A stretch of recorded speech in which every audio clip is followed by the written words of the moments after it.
Hello students, welcome to my new video में आपको एक बार फिर से स्वागत है। इस वीडियो में हम लोग प्रश्नावली 11.1 का प्रश्न संख्या 3 को समझेंगे। 5 सेंटीमीटर, 6 सेंटीमीटर और 7 सेंटीमीटर भुजाओं वाले एक त्रिभुज की रचना कीजिए। और फिर मतलब सबसे पहले तो हमें इस त्रिभुज को बताना है जो कि इनकी भुजाएं दे रखी हैं, और फिर एक अन्य त्रिभुज की रचना कीजिए जिसकी भुजाएं दिए हुए त्रिभुज के संगत भुजाओं की 7/2 गुनी हो। तो अगर आपने मेरा पिछला सवाल देखा है जो सवाल नंबर 2 था, उसमें क्या था, ऊपर वाली संख्या छोटी थी, नीचे वाली संख्या बड़ी थी। मगर यहाँ इस वाले सवाल में क्या है, ऊपर वाली संख्या बड़ी है और नीचे वाली संख्या छोटी है। तो इस सवाल को कैसे करते हैं, आइए देखते हैं। सबसे पहले तो इसमें 5 सेंटीमीटर, 6 सेंटीमीटर और 7 सेंटीमीटर वाला एक त्रिभुज बना लेते हैं पहले हम लोग। तो पहले तो सबसे बड़ी भुजा क्या है, 7। तो 7 सेंटीमीटर क्या करते हैं, 7 सेंटीमीटर का आधार ले लेते हैं। कितना, 7 सेंटीमीटर तक, ठीक है। और इसको नाम दे देते हैं ए, इसको दे देते हैं बी, ठीक है। और इस लाइन की दूरी कितनी है, 7 सेंटीमीटर। ये लाइन कितनी बड़ी है, 7 सेंटीमीटर। अब क्या करते हैं, उसके बाद में एक 5 सेंटीमीटर कितनी है, सबसे उससे 7 सेंटीमीटर छोटा क्या है, 6 सेंटीमीटर। तो 6 सेंटीमीटर की लेते हैं। कितने की दूरी, कितने की लेंगे बच्चों, 6 सेंटीमीटर की। अब ये कहाँ तक जाना चाहिए, यहाँ तक, ठीक है, यहाँ तक, ठीक है बच्चों। अब ये रखी और इस पे लगा दिया एक चाप, ठीक है। अब बेटा 6 के बाद क्या है, सबसे छोटी बची 5 सेंटीमीटर। कितनी, 5 सेंटीमीटर। तो 5 सेंटीमीटर पे रखी और ये सही दूरी हो गई। अब बी बिंदु पे रखा, कितनी बिंदु पे, बी बिंदु पे रखा और एक ऐसे करके लगा दिया। अब जहां पर ये दोनों चाप हमारे प्रतिच्छेद कर रहे हैं, वहां पर ए बिंदु से एक रेखा खींची यहां पे, अब बी बिंदु से एक खींची यहां तक, ठीक है। तो ये 7 सेंटीमीटर का था, ये चाप कितने का था, ये था 5 सेंटीमीटर। कितने का, 5 सेंटीमीटर का। ये वाला था 6 सेंटीमीटर का, ठीक है। सबसे बड़ा, उससे छोटा और फिर सबसे छोटा, ठीक है। अब ये कह रहे हैं, ये त्रिभुज हमने बना लिया। अब ये कह रहे हैं प्रश्न में, फिर एक अन्य त्रिभुज की रचना कीजिए जिसकी भुजाएं दिए हुए त्रिभुज की संगत भुजाओं की 7/5 गुनी हो। अब इसको कैसे करते हैं वो भी देख लेते हैं। तो हम लोग बिंदु ए से न्यून कोण खींचते हैं। कितना, न्यून कोण, ठीक है। ये कुछ इस तरह से खींचते हैं, ठीक है। अब बेटा इसमें क्या करते हैं, प्रकाल में एक छोटी सी दूरी ले लेते हैं। वो छोटी सी दूरी कितनी हो, इतनी हो कि इस वाली रेखा को हम बराबर बराबर 7 भागों में बांट सकें। इतनी दूरी लगभग इसमें लेनी है, ठीक है। मान लो वो इतनी दूरी है, ठीक है। अब इसको कैसे करते हैं, कितने खंड करने हैं इस रेखा के, 7। कितने, 7। तो ये हमारा हो गया 1, ये हमारा हो गया 2, ये हमारा हो गया 3, ये हमारा हो गया 4, ये 5, 6 और ये 7, ठीक है। तो 7 खंड कर लिए जो प्रश्न में कह रहा था, 7/5, 7 खंड कर लिए। अब इसको, इस वाली पूरी रेखा को हम लोग क्या मान लेते हैं, जहां पे ये जा रहा है इसको मान लेते हैं x, ठीक है। अब क्या करते हैं, इसको नाम दे देते हैं, पहले जो खंड खींचा हमने, खंड करा x1, x2, x3, x4, x5, x6, x7, ठीक है। अब सवाल में फिर से जाते हैं, देखते हैं कितने पे हमें कौन सी रेखा बी बिंदु पे मिलानी है, कौन सा पॉइंट इसका, 5वां। कितना, 5वां, ठीक है।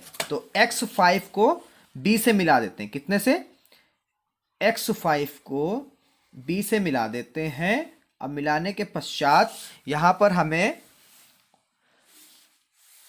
7 बड़ा संख्या है, 5 छोटा है, तो हमें b वाली रेखा को यानी ए बी वाली रेखा को हमें थोड़ा सा आगे ले जाना पड़ेगा, ठीक है। वो आप अपने मन से कितना भी ले सकते हैं, ठीक है।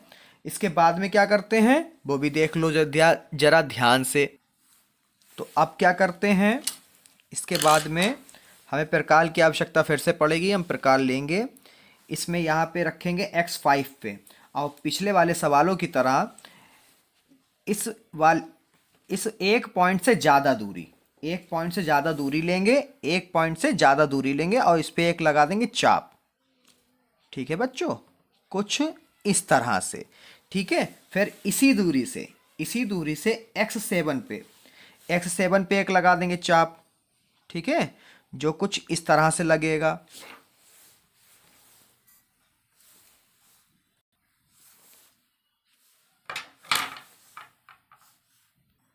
अब क्या करते हैं बच्चों, x5 पे एक बिंदु से ज़्यादा हम लोग दूरी ले लेते हैं, कुछ इस तरह से। ठीक है, और इस पर जो है पिछले वाले सवालों की तरह इस पर एक चाप दे देते हैं। ठीक है, x5 पे। ठीक है बच्चों, अब x7 पर उसी दूरी से एक चाप देते हैं। ठीक है,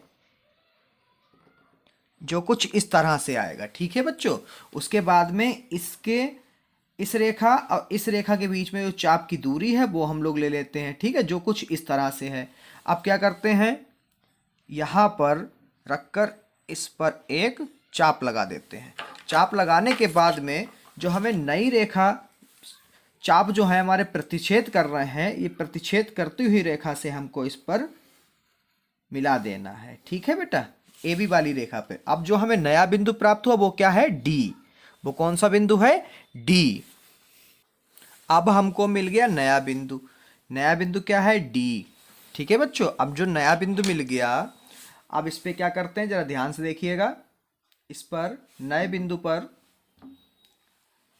सी से बी वाले पॉइंट पे एक दूरी लेते हैं और यहां पर एक चाप लगाते हैं। ठीक है, यहां पर एक चाप लगाते हैं और फिर नए वाले बिंदु पर यानी डी पर एक बिंदु पकड़ते हैं और इस पर भी एक चाप लगाते हैं। ठीक है, कुछ इस तरह से। और फिर इस चाप की दूरी ले लेते हैं। ठीक है, जो कुछ इस तरह से है, और इस पर रखकर हम इसको प्रतिच्छेद करा देते हैं चाप को। अब हमारी ये जो लाइन है ये जाएगी कुछ इस तरह से, जरा वो भी देख लेते हैं। ये प्रतिच्छेद जहां पे करी है लाइन,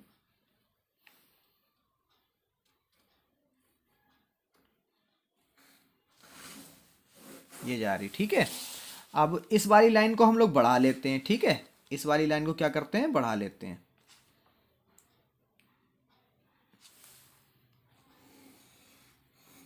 ठीक है, अब क्या होता है, अब हमारा बन जाता है। तो ये जो बड़ा वाला है ये 7 है, ये जो है त्रिभुज हमारा ए। अब जो नया बिंदु मिला उसको भी तो पहले मान ले, इसको मान लेते हैं ई। क्या मान लेते हैं, ई। इस बिंदु को क्या मानते हैं बच्चों, ई। और ई मानने के बाद में ये जो छोटा वाला है ये कितना होगा, ये होगा 5। और ये बड़ा वाला पूरा, इसको और इसको मिला लो तो कितना होगा, 7 गुना। ठीक है, यानी 7/5 गुना। ठीक है बच्चों, अब इसके रचना चरण कैसे हैं वो भी देख लेते हैं। तो रचना चरण कैसे होता है वो भी देख लीजिए। सबसे पहले इस चित्र में हमने लिखना कुछ नहीं है बच्चों, जो जो आपने करा एक एक पॉइंट डालकर आप लिख सकते हैं अपने आप भी। ठीक है, अगर नहीं लिख सक पाते हैं या आपको देखना पड़ता, समझना पड़ता, तो आप लोग देख लीजिए और आप लोग अपने हिसाब से भी लिख सकते हैं। ठीक है, कोई पॉइंट अगर आपको ना समझ में आ रहा हो तो अपने आप भी खुद भी देख लीजिए क्या आपने किया था इसमें, फिर आपने कैसे इसमें लिखना है वो अपने कहानी खुद बना सकते हैं। तो रचना है सबसे पहले हमने ए बी बराबर 7 सेंटीमीटर, ए सी बराबर 6 सेंटीमीटर और बी सी बराबर 5 सेंटीमीटर का एक त्रिभुज बनाया। ठीक है, जो कि हमें क्वेश्चन में कह रहा था, देख लीजिए। ठीक है, ये क्वेश्चन में कह रहा था कि एक त्रिभुज बनाइए जिसकी रचना करके फिर एक अन्य त्रिभुज की रचना कीजिए। ठीक है, फिर हमने नंबर 2 में क्या किया था, भुजा ए बी के नीचे की और न्यून कोण बनाते हुए ए एक्स खींचा। देख लीजिए, जो ए और एक्स खींचा था ये खींचा है एक्स। ठीक है, ए एक्स खींचा। फिर उसके बाद में तीसरे पॉइंट क्या हमने लिखा है, तीसरा पॉइंट है ए को केंद्र मानकर 7 बराबर चाप लगाए। 7 बराबर चाप लगाए थे, ये देखिए पूरी लाइन आपको दिख रही है। चाप लगाए थे, ए को पहले रखा था 9 प्रकार की, फिर 1 2 3 4 5 6 7 तक लगाए थे, खींचे थे। ए बराबर x1, क्योंकि ए को केंद्र माना था, x1 बराबर x2 बराबर x3, ये सब क्या थे, आपस में बराबर थे। और फिर क्या किया, x5 को b से मिलाया, तो x5 को क्या किया था, b से मिला दिया था। फिर 5वें पॉइंट में फिर x5b के समांतर x7d को AB को बढ़ाते हुए क्या करा, AB वाली लाइन को क्या करा, मिलाएंगे तो बाद में, जब पहली AB लाइन आधार हम बढ़ा लेंगे, तो आधार को जब बढ़ाया तो इसमें लिखा भी AB को बढ़ाते हुए एक रेखा खींचा। ठीक है। नंबर 6 में क्या किया, D पर BC, D बिंदु पर क्या है, BC, क्या है, BC, ठीक है, समांतर x7d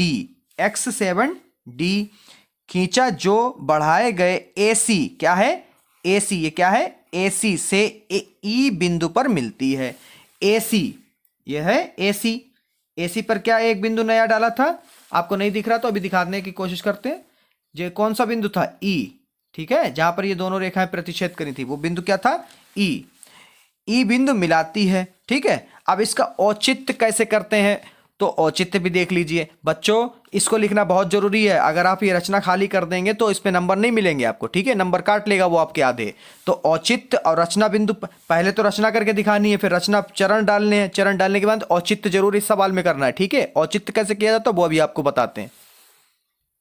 तो औचित्य लिखना बहुत सरल होता है। औचित्य कैसे लिखा जाता है, उसमें हम जो हमारी लाइनें थी उसको कंपेयर किया जाएगा। यहाँ पर DE जो रेखा थी वो समांतर थी किसके, AC के। जैसे ये रेखा समांतर होती वैसे क्या प्रूफ हो जाता हमारा, चूंकि त्रिभुज ABC समरूप त्रिभुज EBD है। ठीक है। अर्थात जब ये समरूप है तो उसकी भुजाएं क्या होंगी, देखते हैं, EB बटा AB किसके समान बराबर है, BD बटा BC के। अब ये वाली किसके समांतर है, समान है, DE बटा AC। और ये ऊपर वाली जितनी भी रेखाएं वो कितनी है, 7 सेंटीमीटर की, और नीचे वाली जितनी भी रेखाएं वो कितनी है, 5 सेंटीमीटर की। तो ये सवाल आपका हो गया। अगले सवाल के लिए वीडियो में बने रहिए या फिर चैनल को सब्सक्राइब कर लीजिए ताकि आप तक सभी वीडियो के नोटिफिकेशन समय पर मिलते रहें।